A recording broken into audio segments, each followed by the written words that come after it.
This is Bud Spindt, and today I'm at the University of Hawaii Glass Studio working on one of my series. You're welcome to come in, take a look.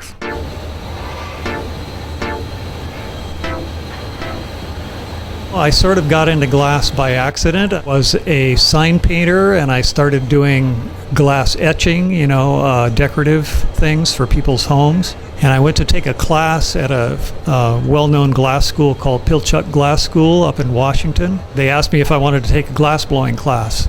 So I did, and after 2 days I was hooked. Started enrolling in classes here at the university. Earned my bachelor's and my master's degree here. And I'm working on an ongoing series of mine called the Vortex Vessels, and here's a sample of one. You're going to see how these are made. First thing we're going to do is we're going to pick up some colors out of the oven, put them on the end of the blowpipe, melt them all together a little bit, blow a bubble into it. Furnaces here run at 2150 degrees. So I'm taking a gather to build up the size of the piece.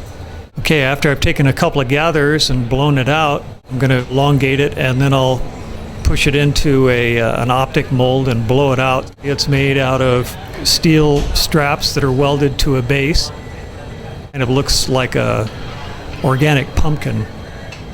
I blow the piece into it. As the piece blows, it makes these ridges, and then I'm going to twist it, turn it, make patterns in it, capture bubbles in it, which are responsible for the final patterns in the piece, in the vortex piece. I'm going back and forth. The piece needs to stay above 1,000 degrees, otherwise it's going to break on me and force all the air out of it. I'm constantly reheating it in this reheating furnace called the glory hole.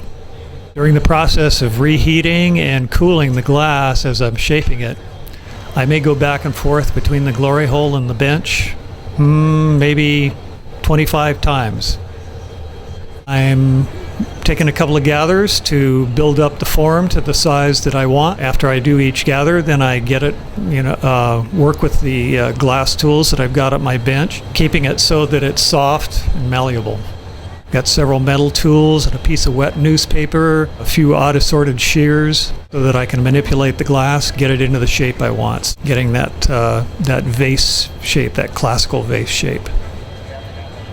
Now, once I've got that pretty much in shape, flatten the bottom, and then I'm ready for what they call a punty. Punty is a steel rod with a piece of hot glass on the end, and I'll stick that on the flattened bottom of the piece and break it off so that I can now form the opening, which we call the neck and the lip of the piece. This is the part that I probably paid the most attention to, is getting the shape exactly right. I like that classical vase shape that's been around for 1,000 years.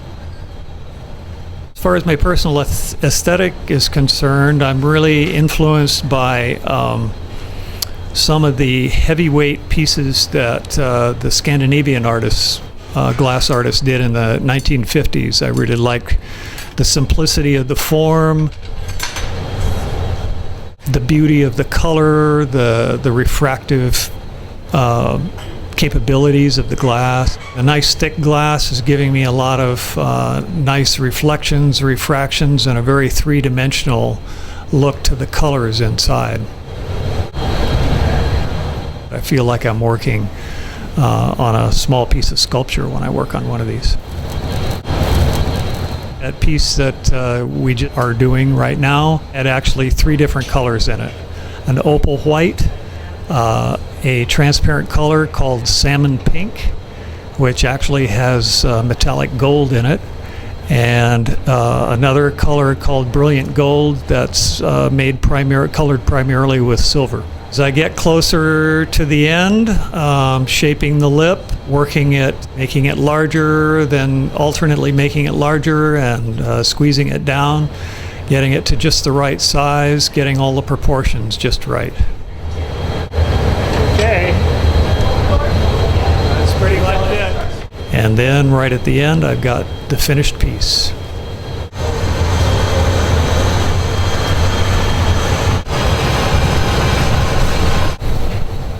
piece then has to go into an oven that's heated up to 960 degrees, and it'll stay there, coming down slowly over the next 24 hours.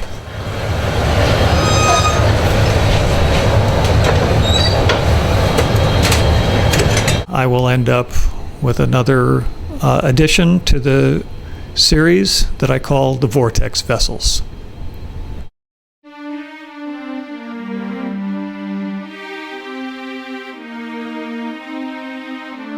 Thanks very much. Glad you could stop by and take a look here at the University of Hawaii Glass Studio. This is Bud Spindt, and I hope I'll see you again sometime. Thanks very much. I have a website. It's budspindt.com. That's BUDSPINDT.com.